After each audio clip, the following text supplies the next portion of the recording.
খাওয়াটা ভিডিও করতেছি, বলতেছি আজকেই সুনীলের এই যে শেষ খাওয়া বাংলাদেশের, এই কারণে লাইভ না, কালকে কালকে চলে যাবে তো, কালকে ওর ফ্লাইট। সুনীল, তোমার অনুভূতি কেমন? হ্যাঁ, সবাইকে যে ছেড়ে যাবো এটা কষ্ট লাগছে, বাট এটা আনন্দ লাগছে, কারণ এটা আমাদের চুপ থাক। প্ল্যান অনুযায়ী আমরা আগাতে পারতেছি। এটা মানে অনেক বড় একটা পাওয়া সৃষ্টি করতে, এবং আপনাদের সবাইকে অনেক ধন্যবাদ।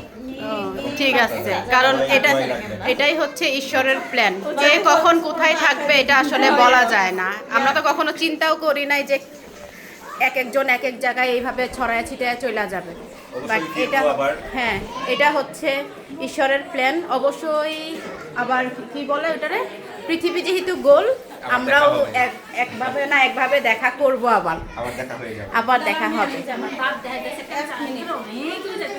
অনেক দূরে না, বাংলাদেশ ছাইরা সে বিদেশের মাটিতে যাইতেছে, তার মানে অত অনেক দূরে। তুমি চাইলেও তো তুমি তারে মানে দেখতে পারবা না সহজে, কাছে, তাই না?